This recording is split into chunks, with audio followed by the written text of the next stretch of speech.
ಭಾಲ್ಕಿ ನಗರದ ರಸ್ತೆ ಬದಿ ಹೋಟೆಲ್ ಹಾಗೂ ಅಂಗಡಿಗಳ ಮೇಲೆ ಪುರಸಭೆ ಅಧಿಕಾರಿಗಳು ಮತ್ತು ಪೊಲೀಸ್ ಸಿಬ್ಬಂದಿ ದಿಢೀರ್ ದಾಳಿ ನಡೆಸಿ ನಿಷೇಧಿತ ಪ್ಲಾಸ್ಟಿಕ್ ಸಾಮಗ್ರಿಗಳನ್ನು ಜಪ್ತಿ ಮಾಡಿದ ಘಟನೆ ಇಂದು ನಡೆಯಿತು. ಆಗಸ್ಟ್ 17, 2026 ಬೆಳಗ್ಗೆ ಪುರಸಭೆ ಮುಖ್ಯಾಧಿಕಾರಿ ಶ್ರೀ ಸಂಗಮೇಶ್ ಹಾಗೂ ಭಾಲ್ಕಿ ನಗರ ಠಾಣೆಯ ಪೊಲೀಸ್ ನಿರೀಕ್ಷಕರಾದ ಶ್ರೀ ಬಿ ಅಮರೇಶ್ ರವರು ತಮ್ಮ ಸಿಬ್ಬಂದಿಯೊಂದಿಗೆ ಭಾಲ್ಕಿ ನಗರ ಠಾಣೆ ವ್ಯಾಪ್ತಿಯಲ್ಲಿ ಜಂಟಿ ಪರಿಶೀಲನೆ ನಡೆಸಿದರು. ಈ ವೇಳೆ ರಸ್ತೆ ಬದಿಯ ಹೋಟೆಲ್ ಹಾಗೂ ಅಂಗಡಿಗಳಲ್ಲಿ ಸಾರ್ವಜನಿಕರ ಆರೋಗ್ಯಕ್ಕೆ ಹಾನಿಕರವಾದ ಪ್ಲಾಸ್ಟಿಕ್ ಪ್ಲೇಟ್, ಚಹಾ ಕಪ್ ಹಾಗೂ ಕ್ಯಾರಿ ಬ್ಯಾಗ್ಗಳನ್ನು ನೀಡುತ್ತಿರುವುದು ಕಂಡುಬಂದಿದ್ದು ಅವುಗಳನ್ನು ಸ್ಥಳದಲ್ಲೇ ಜಪ್ತಿ ಮಾಡಿಕೊಳ್ಳಲಾಯಿತು.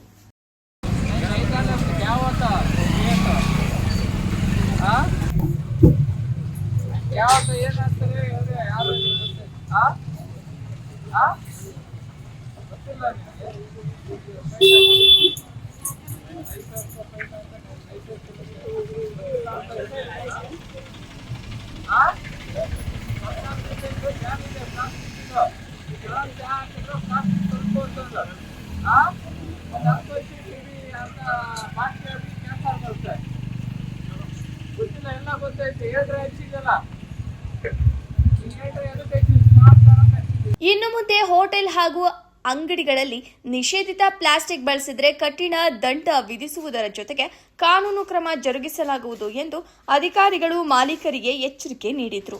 ವರದಿ ಕಾಂತು ಪ್ಯಾಗೆ, ಭಾಲ್ಕಿ.